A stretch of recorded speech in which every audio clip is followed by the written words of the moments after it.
Catecismo sobre Nossa Senhora. Adultos. Terceira parte. Lição 5, parte 7. Santuários franceses. Quinto. Nossa Senhora de Fourvière. É sobre o outeiro deste nome que foi ereta a morada suntuosa da Rainha do Céu e da Terra, que é a arca da aliança entre Deus e os homens. Fourvière foi o princípio da vida de Lyon. Ali está seu coração, para ali se dirigirem aos olhares dos bairros que os séculos acrescentaram pouco a pouco à cidade dos primeiros tempos. Foi sobre este outeiro que, no ano de 41 a.C., o cônsul Lúcio Munácio fundou uma colônia romana. O imperador Cláudio embelezou-a por ser sua terra natal. Lugduno tornou-se a encruzilhada das 4 estradas que atravessavam as Gálias. No ano de 102 de nossa era, Trajano mandou construir um soberbo edifício, chamado o Fórum, que deu por corrupção a palavra Fourvière, tão gloriosamente ilustrada por São Potino. Um dos mosaicos da igreja atual narra, em pinturas delicadas e em gestos heróicos, este segundo nascimento da cidade. São Irineu continuou a obra de São Potino e, apenas os ídolos foram vencidos pelo sangue dos mártires, o modesto oratório ergueu-se sobre as ruínas do velho fórum, no cume do outeiro, em lugar do templo pagão. Os inumeráveis quadros que ornam o santuário falam bem alto quanto Maria se mostra favorável aos que a invocam nesse lugar privilegiado. O santuário de Fourvière, dedicado primeiro a Nossa Senhora do Bom Conselho, acha-se em plena prosperidade quando, em 1560, os calvinistas se apoderaram da cidade por traição e, com uma alegria sacrílega, saquearam a maior parte das igrejas. Fourvière foi entregue às chamas. Houve tanto a fazer depois da paz que a Santa Capela, restaurada pelos cuidados do capítulo de São João, não foi entregue ao culto senão no ano de 1586, sob o título da Assunção. Aumentou desde então a confiança dos habitantes de Lyon. Era sua celestial padroeira até 1643.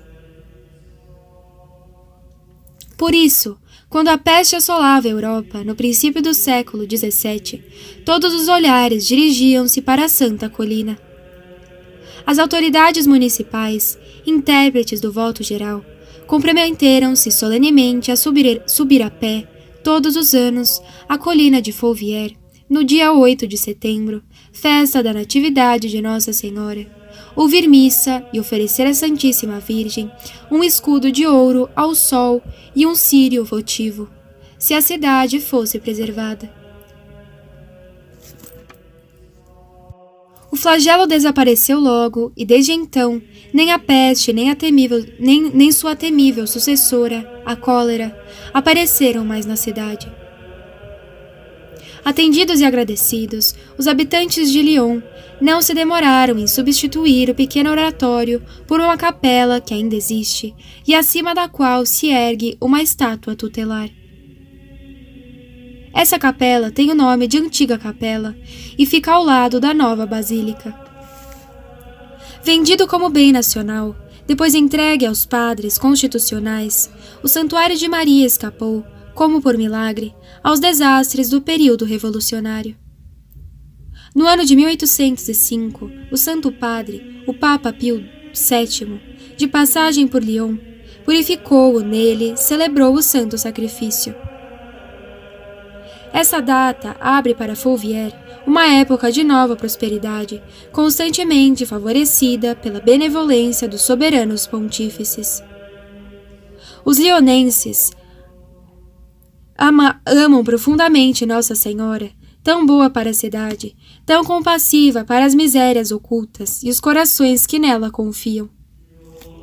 Se é verdade que nosso século excede todos os outros pelos testemunhos de sua dedicação para com a Mãe de Deus, pode-se dizer que a cidade de Lyon tem um lugar de honra neste magnífico concerto e é sempre digna de seu título de Cidade de Maria.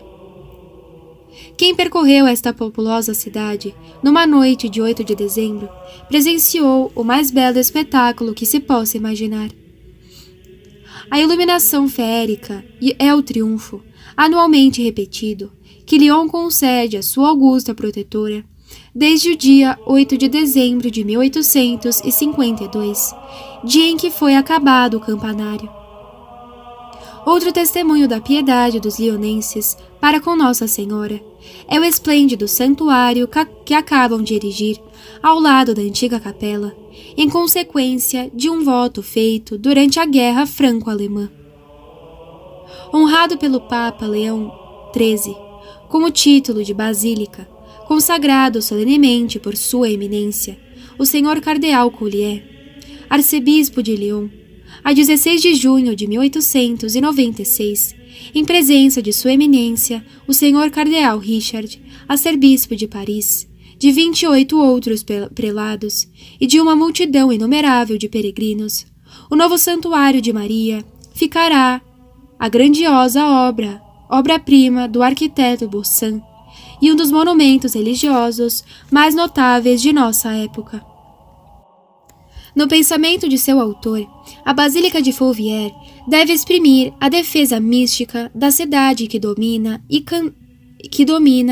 cantar a pureza, a virgindade, a força e todas as glórias da mulher, cheia de graça e bendita entre todas as mulheres. Por isso, as suas nobres muralhas são marcadas com o tríplice selo do poder, da riqueza e da graça. Maravilha de unidade, estética e litúrgica, Fourvière é, ao mesmo tempo, o poema e a história de Maria. Lembra, por um simbolismo fecundo, tudo o que, no Antigo e Novo Testamento, a liturgia e a história religiosa celebram das virtudes e dos privilégios da Virgem Imaculada, Mãe de Cristo e corredentora do gênero humano. Sexto, Nossa Senhora de Laus. O Santuário de Nossa Senhora de Laus está situado num recanto dos Alpes e pertence à Diocese de Gap, Altos Alpes. Há mais de 2 séculos que se acha inscrito no número das mais piedosas e célebres romarias da Santíssima Virgem. A romaria foi estabelecida em 1664 pela própria Virgem Santíssima, que apareceu a Benedita Rencourel, pastora de Saint-Étienne-le-Laus. Primeiro, apareceu a piedosa moça diariamente durante 4 meses seguidos, no Valezinho dos Fornos, perto de Saint-Étienne. Durante esse tempo, Maria formou sua querida filha à prática da oração, do desapego, da paciência, virtudes tão necessárias ao cumprimento do seu futuro apostolado. Como estas aparições frequentes e os prodígios que as acompanhavam produzissem certa emoção na mente dos habitantes dos arredores, o juiz de direito do lugar, o senhor Grimaldi, lá foi para fazer um inquérito. Foi então que a Santíssima Virgem declarou o fim de suas visitas. Eu sou Maria, mãe de Jesus, mandou a ela dizer ao magistrado. Quero ser honrada nesta paróquia, mas não neste lugar. Quanto a ti, minha filha, não me verás mais aqui por algum tempo. E a visão sumiu-se. Um mês depois, enquanto a pastora apacentava seu rebanho numa planície abaixo de Saint-Étienne, a Rainha do Céu apareceu-lhe sobre a vertente de um outeiro chamado Pindreal. Benedita acudiu logo e, na sua ingenuidade filial, disse-lhe aproximando-se: Minha boa dama, por que me haveis privado tanto tempo da honra de vos ver? A boa mãe sorriu e, mostrando à pastora o caminho do Laus, acrescentou: Ide a Laos, achareis uma capelinha da qual sairão bons perfumes. Aí me falareis a miúde e frequentemente me vereis. E desapareceu. A pastora obedeceu, foi a Laos, achou a capelinha anunciada e sua divina rainha de pé sob o altar. A piedosa menina caiu de joelhos e prostrou-se, segundo o seu costume, em sinal de respeito. Levantando-se, notou que o altar que servia de trono a Maria estava sem ornato e coberto de pó. Minha honradíssima dama, exclamou ela, permiti que eu ponha meu avental debaixo dos vossos pés? Vede, é alvíssimo.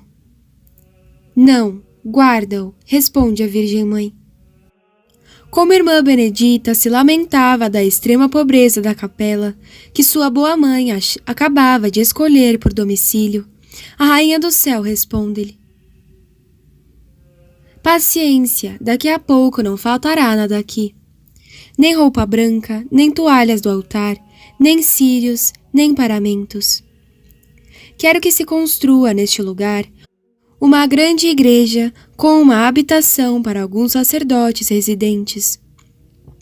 Esta igreja será construída em honra de meu caríssimo filho e de mim. Muitos pecadores converter-se-ão aqui, porque pedi laus a meu filho para a conversão deles, e Jesus me atendeu. Aqui me verás muitas vezes. Construir uma igreja, retrucou a pastora.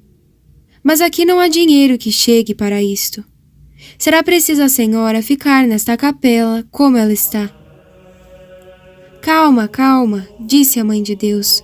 Quando for tempo de construir, acharemos tudo quanto for necessário. O vintém dos pobres fornecerá tudo, dentro em pouco.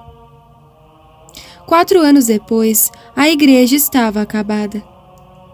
Os anjos inauguraram-na em nome de sua rainha e fizeram ressoar as abóbodas sagradas com este canto celeste. Bendito seja Deus, o Pai, que escolheu este lugar para a conversão dos pecadores. Trata-se agora de atrair os pecadores a Laos. A boa mãe vai falar pela voz dos milagres. As curas começam a multiplicar-se. Os cegos enxergam, os surdos ouvem, os paralíticos andam. Os manuscritos que relatam a história dos 50 primeiros anos da Romaria encerram o processo de 3.300 milagres. Foi então que a Virgem comunicou ao azeite da lâmpada acesa diante do altar, onde reside o Santíssimo Sacramento, a virtude de curar. Ela deu a conhecer a Benedita este novo testemunho de sua ternura materna. Todos aqueles que se utilizarem com fé do azeite da lâmpada de meu altar para ungir seus membros doentes serão aliviados. Fiel à sua promessa, a Santíssima Virgem aparece frequentemente a Benedita, que deixou seu rebanho, sua família, seu lar, para morar em Laos e tornar-se pastora das almas. Estas aparições duraram cerca de 54 anos. As conversas de Maria com a sua cara filha prolongaram-se às vezes por muitas horas, e o assunto versava de ordinário sobre o estado deplorável dos pecadores. Todas estas aparições eram acompanhadas por uma maravilha que confirmava a verdade delas. Um perfume, que nada tinha de comum com os perfumes da terra, embalsamava cada vez de modo inefável o santuário e o vale. Benedita ficava toda impregnada dele. Grande número de peregrinos o verificavam admiradíssimos e comovidos. Um desses peregrinos, por nome Pelote, habitante de Gap, maravilhado por este favor, doou ao santuário uma bela estátua da Virgem, em mármore, 2 anos antes da morte da pastora. Essa estátua foi coroada por Monsenhor de Peri, em nome de Pio IX, em 1855, na presença de sete arcebispos ou bispos e 30.000 peregrinos.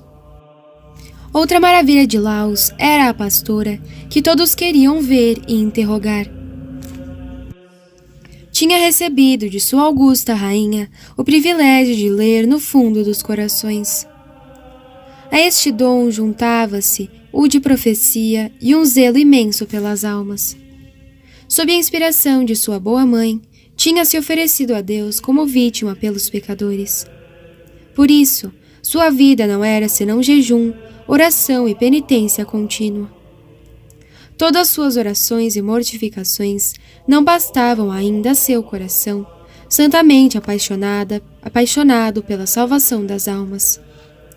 Era preciso que Jesus Cristo interviesse para satisfazer os desejos dela, associando-a às dores da crucifixão.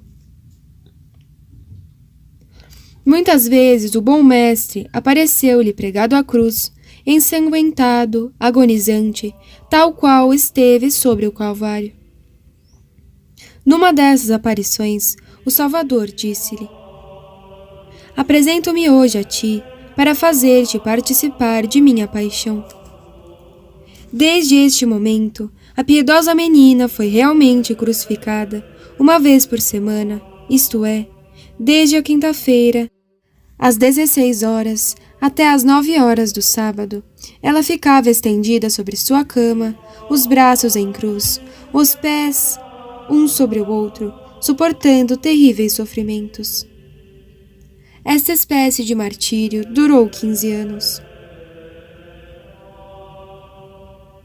Benedita morreu em 1718. Seu corpo descansou na igreja e conservou-se intacto até a Revolução Francesa. Em 1873, foi ela declarada venerável.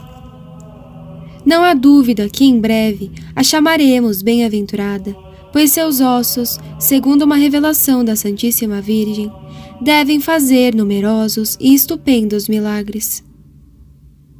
Ainda que Benedita não esteja mais no Laos, o templo continua e continuará sempre a ser um dos santuários privilegiados da Santíssima Virgem. Eis as palavras que ela mandou dirigir à piedosa pastora no ano de 1700. A devoção do Laos é obra de Deus. Os homens e os demônios não poderão destruí-la, apesar de sua malícia e de sua raiva. Ela subsistirá até o fim do mundo, florescendo cada vez mais e produzindo grandes frutos. Eis 200 anos que esta palavra foi dita, e os acontecimentos que se passam no Laos não cessam de mostrar a verdade delas. Depois de ter resistido aos abalos e furacões dos piores dias, a Romaria tomou recentemente um novo desenvolvimento. O santuário é visitado anualmente por mais de 40.000 peregrinos. O acesso de Nossa Senhora de Laos é fácil em toda a estação, quer se faça a viagem a pé a partir de Gap, pelo caminho de Rambo, quer se tome a estrada de ferro, linha de Gap a Briasson, até La Bêtie-Nauve, onde se acham carros a qualquer hora. A distância dessa estação ao Laos é 1,5 léguas. Exemplos. Exemplo B. Poder admirável do lembrai-vos. Um padre recebeu um dia o recado de ir, sem demora, visitar uma mulher enferma. O portador da notícia indicou-lhe a rua e o número. O padre seguiu logo para a casa indicada e, com efeito, achou deitada num pobre casebre uma mulher quase moribunda, sozinha e desamparada de tudo. Aqui estou, acudindo ao vosso chamado, disse-lhe o padre. Não vos mandei chamar, respondeu-lhe a velha, porque sou protestante. Maravilhado desta resposta, o padre teve a inspiração de perguntar-lhe se, por acaso, não tinha alguma devoção à Santíssima Virgem. Sim, senhor, diariamente recorri a ela, rezando o lembrai-vos, e foi minha única consolação durante a minha doença. Sem dúvida, disse o padre, foi Maria que escutou favoravelmente vossa oração e me enviou aqui, junto a vós. Não quer deixar-vos morrer no erro. Não gostaríeis de entrar no seio da verdadeira fé, no aprisco do bom pastor? O coração desta pobre mulher já estava disposto para receber a boa semente, penhor da vida eterna. Abjurou a heresia, recebeu os sacramentos e faleceu no grêmio da Igreja Católica. O padre voltou para casa jubilosíssimo, persuadido de que Maria lhe mandara o anjo custódio desta predestinada para dar-lhe a graça santificante e prepará-la a ver logo seu divino Filho no céu. Exemplo C. Uma alma arrancada à maçonaria. Um moço inteligente, formado e de brilhante porvir, alcançara um emprego do governo numa cidade bastante afastada do seu torrão natal. Ao despedir-se de seus pais, recebeu este conselho de sua mãe, mulher forte e generosa. Meu filho, ama a Santíssima Virgem. Longe do lar paterno, continua a recorrer a esta boa mãe, porque nunca desamparou ou deixou de ouvir os rogos de seus devotos. Fique sossegada, querida mãe, que nunca deixarei de invocá-la em qualquer apuro em que esteja. A princípio, escrevia frequentemente à família, cartas afetuosas e saudosas. Aos poucos tornaram-se mais raras, até que a correspondência acabou de todo. Ao cabo de alguns anos, a pobre mãe aflita recebeu um dia um telegrama nestes termos: venha sem demora, filho reclama a presença. Em poucos dias, a mãe apresentava-se à porta da casa do filho, mas o porteiro recusava deixá-la entrar. Sou a mãe de Carlos, disse a mulher. Atendendo só aos impulsos de seu coração de mãe, guiada por uma mão invisível, foi direto ao quarto do filho, apesar da proibição de mais 2 homens que faziam de sentinelas à porta do quarto. Pobre moço, estava bem doente. Caríssima mãe, disse-lhe ele, apertando-a em seus braços emagrecidos, invoquei-a. É ela que te manda a mim. Um padre, por favor. A mãe acalmou-o. Em seguida, Carlos narrou sua vida aventureira. Frequentara más companhias, homens sem fé, de costumes perversos. Tornara-se maçom, jurava viver sem Deus, ou antes guerrear a Deus. Prostrado pela doença, lembrara-se de seu título de cristão. Pedira um padre para desabafar o coração. Este consolo foi-lhe recusado.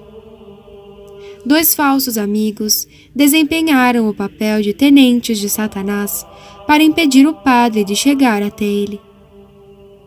A morte, porém, aproximava-se a passos de gigante. Neste último transe, rezou sua oração favorita de outrora, em voz alta.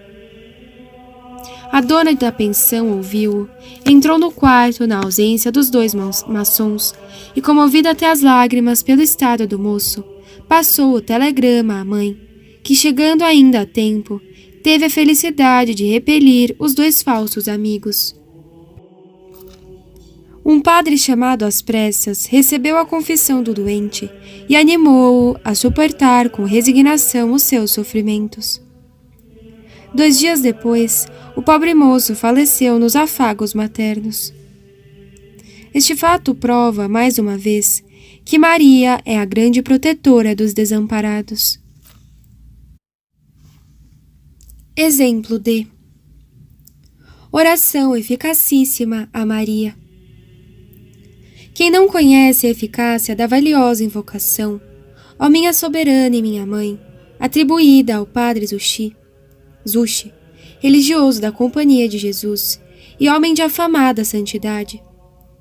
Grande número de meninos, moços cristãos de toda a idade e posição social, devem a essa oração a preservação de sua inocência, o agrazo de poder sacudir o jugo do vício.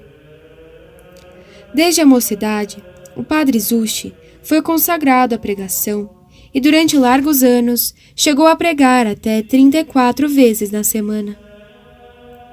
Não eram seus discursos destinados tão somente ao povo, mas o ouviram também religiosos, grandes do mundo e mesmo cardeais. Mais ainda, até pregador do Papa foi ele, no pontificado de Alexandre VII. O mais leve aceno dos superiores era quanto bastava para, sem hesitar, subir ele ao púlpito. O que, porém, era mais digno de admiração era vê-lo passar horas esquecidas em lançar no papel o ligeiro esboço de alguma instrução familiar. Mas apenas soava o primeiro toque da companhia, obedecia de pronto ao seu chamamento, como a voz de Deus, assomava no púlpito e discorria com tanto zelo, com palavras tão vivas e eficazes, que rapidamente se assenhoreava dos corações dos ouvintes. Eu prego, dizia ele, mas tão pouco pregador eu sou, quanto seria leve um rochedo que a Mãe de Deus tivesse suspenso nos ares. Maravilhado de uma facilidade que a seu parecer excedia os esforços humanos, manifestou-lhe um dia o seu superior a admiração que tinha ao vê-lo discorrer desta arte, sem prévia preparação, e não obstante, com tamanha eloquência e sazonados frutos para as almas. Ó padre, respondeu sorrindo o padre Zushi, é que eu tenho cá uma excelente receita, cujo emprego me torna infalível o feliz êxito. Qual é, pois, essa receita? Lhe perguntou o superior. Do mesmo Cristo, Senhor nosso, e da sua Mãe Santíssima, a recebi. Foi o caso que, enquanto estava certo dia em oração, Nosso Senhor houve por bem deixar-me ouvir estas palavras. Meu filho, eu te prometo que nunca te hão de escassear as palavras no púlpito, contanto que antes de a ele subires, sempre te recolhas a rezar devotamente uma Ave Maria, em honra e louvor da minha gloriosa Mãe. Ao que se dignou também a Santíssima Virgem acrescentar: Não, meu filho, não te hei de faltar com a minha proteção, nada, porém, de fiares as tuas forças, só em Deus deves depositar a tua confiança. Sempre que o possas fazer, prepara de antemão os teus sermões, como se de teu trabalho dependesse todo o resultado. E eu te prometo que o auxílio divino nunca te há de faltar. Aí está a minha receita, prosseguiu o padre Zushi, desvendo-lhe o meu segredo. Nunca principio um sermão que não haja primeiro rezado uma Ave Maria. Ali está a verdadeira fonte de minha eloquência. Daí brota o único manancial donde se deriva o bem que as minhas palavras podem operar. Um moço de família nobre chegara a Roma. Depois de ouvir uma pregação do padre Zushi, foi ter com ele para expor o seu lastimoso estado.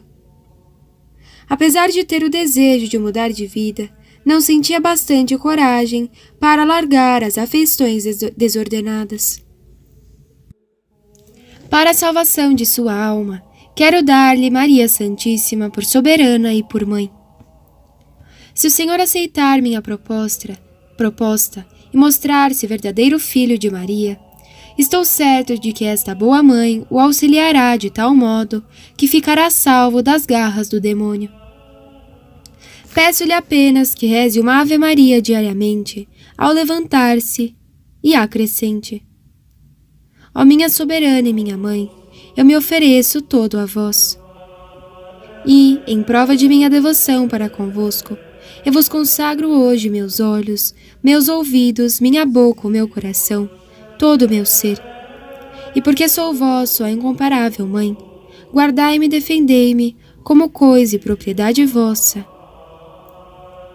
O Senhor repetirá esta oração o mais a miúde possível, sobretudo no princípio de qualquer tentação. Em pouco tempo, o moço mudou completamente. Converteu-se e, mais tarde, dizia que, graças a esta oração, nunca mais caíra no pecado mortal. Exemplo E. Estátua de Maria respeitada por uma enchente. A 31 de maio de 1889, por causa de chuvas torrenciais, a cidade de Johnston, Estados Unidos, com várias aldeias da vizinhança, ficou submersa quase que repentinamente. Umas 15.000 pessoas pereceram afogadas. No momento da catástrofe, o povo achava-se reunido na igreja para o encerramento do mês de Maria, e em poucos minutos o nível das águas atingiu 15 polegadas de altura.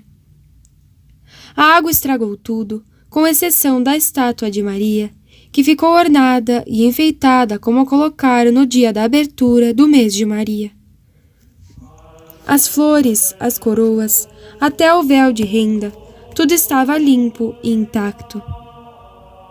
Contudo, as águas gravaram sobre as paredes a altura que chegaram. A estátua, colocada sobre uma mesinha de circunstância, apenas a 3 polegadas acima do chão, mostrava evidentemente que ficara debaixo das águas sem receber nódoa ou estrago algum. Este fato, que um grande número de pessoas puderam verificar, causou profunda emoção em toda a América do Norte. Exemplo F. Lembrança de duas mães. Em maio de 1856, um navio mercante, o Bouquet, largava o porto de Marsella com destino à China e aos mares do Japão. Até a última hora, o bote ficara perto do navio, sobre o qual estava um jovem aspirante de uns 18 anos, com sua mãe, a qual, despedindo-se, dava-lhe os últimos conselhos. O moço, arrancando-se dos braços maternos, subiu ao navio, reclinou-se uma última vez e agitou o lenço em sinal de saudosa e derradeira despedida. A pobre mãe, então, comovidíssima, arremessou-lhe um ramalhete que ambos colheram na véspera para adornar o altar de Maria, dizendo-lhe: Toma, querido filho, é o presente da boa mãe. De manhã cedinho, fui pedi-lo a ela, como penhor de tua volta. Conserva-o. Maria não te abandonará. E o navio partiu, separando 2 corações amorosos. Dias, meses, tempestades e bonanças passaram-se. O ramalhete de folhas murchas e secas foi piedosamente recolhido num cofrezinho de joias entre o retrato da mãe e um crucifixo bento. Diariamente, antes do descanso da noite, o aspirante fazia-lhe uma visita em lembrança das duas mães. Uma oração, uma lágrima, consolava o viajante que adormecia tranquilo como outrora no seu berço. A viagem foi longa e perigosa. O moço tornou-se homem. O aprendiz veio a ser marinheiro. O aspirante ganhou o posto de comandante do navio. Longos anos decorreram. Ainda no mês de maio, uma senhora envelhecida, de joelhos, na capela de Nossa Senhora da Guarda, apresentava comovida um galho seco, de roseira à Santíssima Virgem, e rezava por intenção do ausente. Acabada a missa, a pobre velha, cambaleando, aproxima-se do altar para depor nele o seu rumo o seu ramo murcho. No mesmo instante, uma mão, queimada pelo sol, depõe outro ramo, igualmente murcho, do outro lado, e uma voz bem conhecida disse: Mãe, eis a nossa lembrança. Atrás do filho estavam 12 marinheiros, com missão de sua equipagem, levando como prenda um delicado naviozinho com estas palavras escritas nele: A Maria, estrela do mar, a equipagem agradecida do Bouquet, salva de um tufão o arquipélago da Sonda. Maria não deixara perder-se seu ramalhete. Exemplo G. Um segredo muito desconhecido. 2 operários, Pedro e Antônio, ambos honestos e laboriosos, exerciam a mesma profissão, casados, um com numerosos filhos, outro sem descendência. O primeiro vivia na abastança. O segundo, apesar de muita ordem, economia e ardor no labutar cotidiano, passava os dias na perturbação e na penúria. Por que essa diferença? Um dia, quase desanimado, Antônio foi à casa de seu amigo e a queima-roupa perguntou-lhe: Por que será que as bênçãos do céu parecem cair em tua casa, ao passo que a minha parece amaldiçoada? Não aguento mais a sorte. Desculpa-me, amigo, por tal pergunta. O meio que emprego, disse Pedro sorrindo, está a teu alcance, quando quiseres. Porque tens vontade de partilhar minha felicidade, vem comigo. Hoje mesmo, às 20 horas, levar-te-ei junto à fonte da paz, da alegria e da felicidade. Muito tempo antes da hora marcada, nosso homem estava esperando, fiel ao compromisso. Pedro serviu de guia e ambos se encaminharam para a igreja de São Estáquio, na qual se fazia o exercício do mês de Maria. Acabada a cerimônia, voltaram para casa. Até amanhã à mesma hora, disse-lhe Pedro, ao despedir-se. Onde quer ele chegar com isso? Disse Antônio consigo. No dia seguinte, o encontro deu-se no mesmo lugar, na mesma hora e nas mesmas condições. Mesmas palavras como na véspera ao despedirem-se. Estás caçoando comigo? Perguntou nervosamente Antônio, no fim do 3º dia. Se o teu segredo consiste só em ir à igreja, não preciso de ti para me mostrar a porta. Conheces a porta, é verdade, disse-lhe Pedro, mas nunca lhe passas a soleira.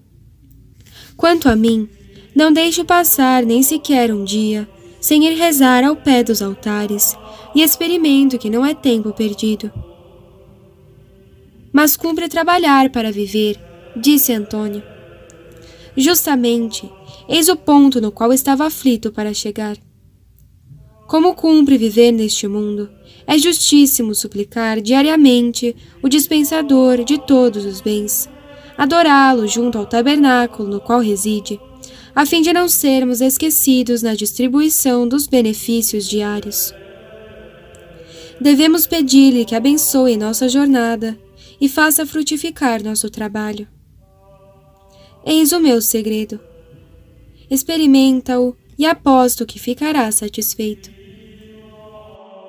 Antônio retirou-se, resmungando.